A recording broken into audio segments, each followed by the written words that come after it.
The station covering all of the DMV. This is DC News Now. And now on DC News Now at 9, Fairfax County leaders addressing road safety concerns after a teen dies in a tragic accident earlier this year. The changes the victim's family wants to see. A policy over the treatment of transgender students in Frederick County draws protesters on both sides. Hey, good evening, everyone. Hopefully you had a wonderful Wednesday. We do have a few stray showers across Northern Virginia I'm tracking, but a major cool down across the region. Full forecast coming up. Janessa, thank you. We begin with breaking news. A deadly shooting under investigation in Prince George's County. Thank you for joining us. I'm Mark Hall. Chris Flanagan and Tasmin Mahfouz have the night off. Details are still limited, but we've confirmed that someone is dead after being shot in the Hyattsville area. Now, you're looking at the scene near Newton Street, just off of 55th Avenue. Again, details still limited. We'll bring you any new information as it comes into our newsroom. Well, tonight there's a major development in the effort to make a Fairfax County road safer. Several months after two teens were killed in a car wreck that devastated the community. Northern Virginia reporter Max Marcella joins us live from Lee Chapel Road and Fairfax Station. And Max, you previously reported that Fairfax County is investing in a project that would flatten the two hills on that road. What's the latest tonight? Well, the latest is that now the state is getting involved. So after the county said it would put $5 million toward that project, tonight a state senator says that the Commonwealth of Virginia is putting an additional $4 million to that project, essentially fully funding it. You mentioned that project. It's designed to get rid of the two hills. People we have spoke with say that those hills can be really attractive for drivers, especially young drivers, to go really fast. It's a bit of an adrenaline rush, and that was happening several months ago, back in January, when there were three teenagers in a car, and the driver was going about 100 miles an hour over those hills. The car crashed, and two of the three people, unfortunately and tragically, passed away. One of them was the 16-year-old in the back seat, Ariana Hafsavar, and this afternoon we spoke with her father upon hearing the news that this project was funded. It's a mix of emotions. They think it's a good project, one they wish was in place sooner to possibly prevent that tragedy back in January. Here's a little bit of what he had to say.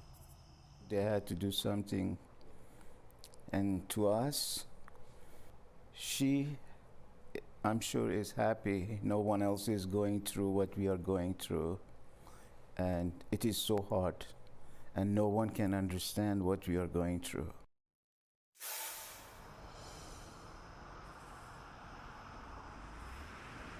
So coming up in a live report at 10 o'clock, you'll hear more from Ariana's father. We'll take you inside the car, show you the road that they're working on, and what they say could be done before this massive project that could take years. Those smaller yet crucial improvements they're working on tonight. Reporting live in Fairfax Station, Max Marcella, DC News Now. Max, thank you. Prince George's County High School is ramping up security in the wake of a shooting that killed a 16-year-old girl. On Monday afternoon, student Jada Medrana Moore was shot and killed right outside of Duval High School in Lanham. New metal detectors were added today, and students will need to walk through them at school and at sporting events. It's another tool that we use to address the safety and security concerns for the school system. We're changing our policies, procedures, which focuses on training, we're focusing on how we deal with situations. So it's one of the many things that we'll do to address it. And Duval High School was supposed to have these added in the coming months as part of a system-wide plan to add metal detectors to every school building. That date was moved up after Monday's shooting. A man facing charges in the murder of a beloved Greenbelt teacher has been denied bond. Harold Landon III is accused of killing Miriam Sela.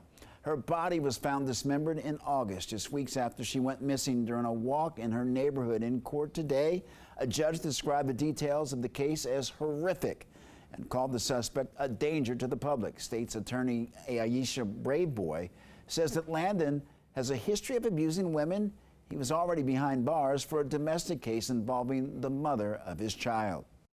The cover-up and the attempt to really ensure that no one could identify the body, from my perspective, was deliberate.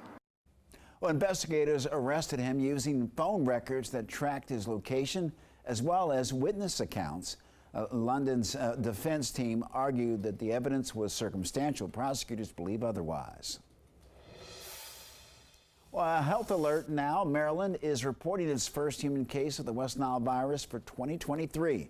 The health department says the patient lives in the Eastern Shore region and is recovering. The virus is typically spread to humans by mosquitoes and affects the nervous system, according to health officials. Up to 80% of infected patients do not show symptoms. To reduce the risk of becoming infected, Maryland residents are being urged to clean any standing pools of water where mosquitoes can breed. All right, let's check in now with Chief Meteorologist Janessa Webb. Janessa, how's that forecast looking for this evening? You know, it's quite cool. We're waiting for this front to fully clear the area, kind of stalled out a little bit out towards Delaware, and that's why we're seeing a little bit of instability. Stray showers still impacting parts of northern Virginia. It was on the moderate side about an hour ago. It's starting to dissipate, but now making its way into the Fredericksburg area. There's no lightning associated with this, just north of the Stafford area across I-95, running into moderate rain flow, but really the rest of the region were nice and quiet. So if you're across Sneal into Spotsylvania Courthouse, definitely going to run into some moisture here in the next 10 to 15 minutes. Here is the front. It is just taking its time to cross all of the East Coast, and it should hopefully push offshore fully as we go into your overnight hours. So you're seeing some impacts of severe weather out towards the Carolinas, central Virginia into the Richmond area. Here's the talker. Temperatures. The farther west you go into Kaiser, Cumberland, we're back into the 60s. So a lot of cool air that's making its way across the region. The metro area, hey, good evening, 79 right now. Upper 60s for Charles County. Most of the region are really going to continue to dry out, but a different feel is back into the forecast, and it's actually below average temperatures. Waking up tomorrow morning, kiddos, as you're headed to the bus stop, do me a favor, have a coat handy here. Some of these temperatures, especially Winchester, Martinsburg, we're talking overnight lows into the lower 50s. So definitely some cooler air. Mark, we are about to go on a big stretch of mostly sunny skies, but there's a trade-off. What is that trade-off? Temperatures are going to hurt here for daytime highs. I'll have your extended forecast coming up. Janessa, thank you. Frederick County parents gathered tonight to protest the school district's gender identity policies. Currently, schools allow students to be referred to by their preferred name and pronoun, and some parents say that they deserve a voice in the matter. Michaela Newton covers Frederick County and was there tonight to hear from people on both sides of the issue. Heated exchanges took place Wednesday evening between parents who agree with Frederick County's gender identity policy and those against it. These people here do not know the difference between sex and gender. These people here believe we are sexualizing children. No, we are letting children be who they are. I think it's sad that they feel like our kids are kids that their kids need to be protected from. My kid is not going to hurt their kids. The policy was brought up by students and adopted in 2017, relating to the gender identity of students. It allows students to access facility restrooms and locker rooms corresponding with their gender identity, be referred to by their preferred name and pronoun, sports and physical education consistent with their gender identity, and gender-neutral events.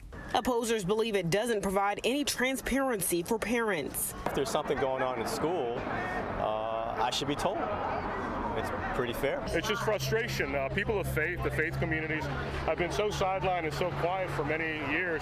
It's becoming very evident that if we are not boisterous, if we're not in the streets, if we're not confronting all the different factions that you see and all the political operatives that are out there, then our message will be lost. And while nothing new has changed with the policy, Sue Johnson, Frederick County's Board of Education president, says she's unsure about if or when the policy committee has any plans to make any reconsiderations. We haven't really changed anything since 2017. I think this is more of a national conversation coming down to the local level. Johnson says right now the top priority of the school board is focusing on the influx of students enrolling in the county, causing schools to be over 200% capacity.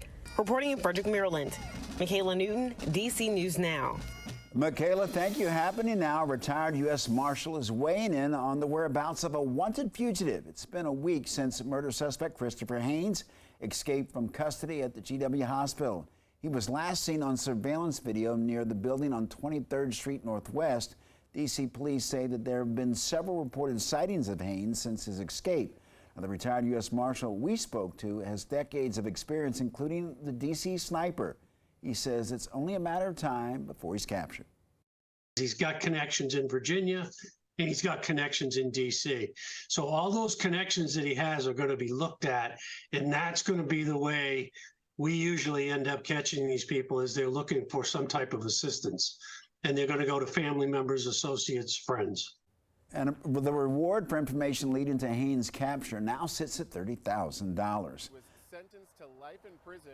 Well, one escaped inmate search came to a close tonight after nearly 2 weeks. Danilo Cavalcanti is in custody. The convicted killer escaped from a Pennsylvania prison nearly 2 weeks ago, and investigators say that they began to close in on him around midnight. After a burglary call, tactical teams secured the area, locating Cavalcanti just before 8 this morning. Investigators say that the fugitive tried to escape by crawling through underbrush, but a search dog bit him before he could get away. He looked totally worn out, frail, just tired. And he just gave up. You know, it was peacefully done. He didn't take his own life. No shots were fired during the capture. On Monday, investigators had warned the inmate had managed to steal a rifle from a homeowner's garage. The homeowner fired shots at him with a pistol, but he was able to escape without being hit.